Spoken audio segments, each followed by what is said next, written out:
রাস্তায় বাড়ি দিয়ে এবং পাশে হচ্ছে বৈদ্যুতিক খুঁটি ছিল, তাতে বাড়ি দিয়ে তাদেরকে ভয় দেখিয়ে তাদেরকে ছত্রভঙ্গ করার চেষ্টা করি। আমার আম্মু আমাকে সবসময় একটা কথাই বলে যে আমি যাতে কাউকে আঘাত না করি বা কারোর বিরুদ্ধে মারমুখী না হই। দর্শক, আপনারা ইতিমধ্যে দেখেছেন সামাজিক যোগাযোগ মাধ্যমে পুলিশের একটি ভিডিও ব্যাপক আলোচনা তৈরি করেছে, যেখানে পুলিশকে দেখা যাচ্ছে আন্দোলনকারীদের উপর লাঠিচার্জ না করেই তাদেরকে ছত্রভঙ্গ করতে। আমরা সেই পুলিশ সদস্যর কাছে আজকে এসেছি। সেখানে কি ঘটেছিল সে বিস্তারিত আজকে আমরা তার কাছ থেকে শুনব। সামাজিক যোগাযোগ মাধ্যমে দেখছি বিভিন্নভাবে বন্ধুবান্ধব তারা মেনশন দিতেছিল বিভিন্ন পোস্টে। তো জনমনে যেই ভাষ্যগুলো কমেন্ট দেখলাম, সেখানে অনেকগুলো কমেন্ট ছিল। তার ভিতরে সবাই আসলে ভালো বলতেছিল এবং অনেক জায়গায় দেখলাম বলল যে আদর্শ মায়ের সন্তান। তো আমার আম্মু আমাকে সবসময় একটা কথাই বলে যে আমি যাতে কাউকে আঘাত না করি বা কারোর বিরুদ্ধে মারমুখী না হই। ডেমরা পুলিশ লাইনে কর্মরত আছি। কখন কোন আন্দোলন হয় সেটা আমাদের জানা থাকে না।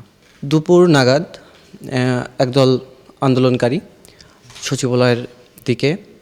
সচিবালয়ের গেটের দিকে আসতে থাকে এবং সচিবালয়ে প্রবেশ করার চেষ্টা করে। এমন অবস্থায় সেখানে তাদেরকে বাধা দেওয়া হয় এবং আমাদের সিনিয়র অফিসার ছিল, তাদেরকে বোঝায় যে সচিবালয় একটি সংরক্ষিত, বাংলাদেশ সরকারের একটি সংরক্ষিত এলাকা, এখানে প্রবেশ করা নিষেধ। তো এখান থেকে আমরা তাদেরকে ওখানে বলা হয় যে তারা যাতে সচিবালয়ে প্রবেশ না করে। সিনিয়র স্যাররা ছিল, তাদের নির্দেশনা মোতাবেক আমরা যথাযথ ব্যবস্থা নিই ওখানে এবং সম্পূর্ণ কম বল প্রয়োগ করে যাতে কারোর ক্ষতি সাধন না হয়। আমি রাস্তায় বাড়ি দিয়ে এবং পাশে বৈদ্যুতিক খুঁটি ছিল, তাতে বাড়ি দিয়ে তাদেরকে ভয় দেখিয়ে তাদেরকে ছত্রভঙ্গ করার চেষ্টা করি।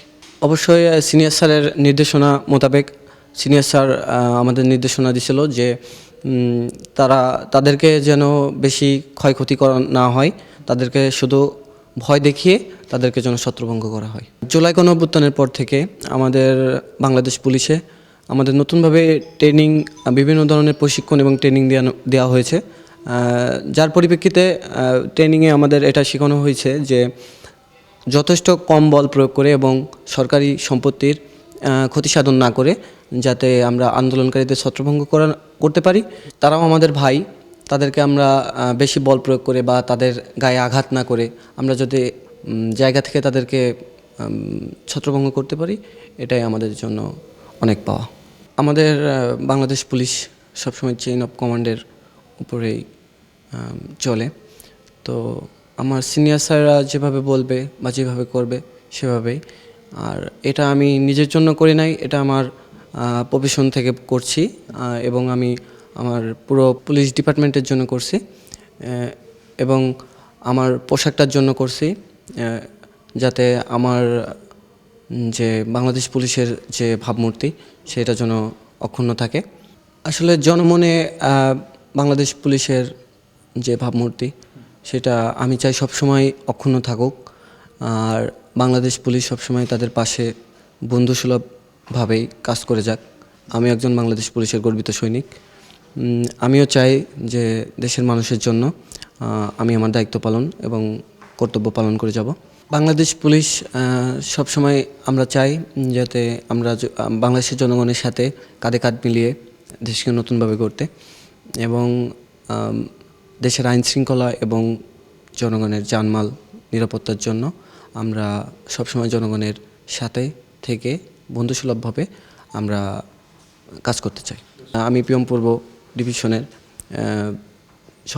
লাইন সংশ্লিষ্ট যেসব স্যাররা আছে, আমাদের ডিসি মহোদয় স্যার আছে, উনি আমাদের সবসময় ডিউটি যাওয়ার আগে ব্রিফিং করে যে আমরা কিভাবে ডিউটি করব এবং ডিউটিগুলো ডিউটি থেকে যে মানুষের সাথে কিভাবে আচরণ এবং কিভাবে ব্যবহার বা কিভাবে তাদের সাথে যে কোনো পরিস্থিতির মোকাবিলা করতে পারি, সেই নির্দেশনাগুলো সবসময় আমরা পাই এবং আমরা এভাবেই জনগণের পাশে থাকতে চাই।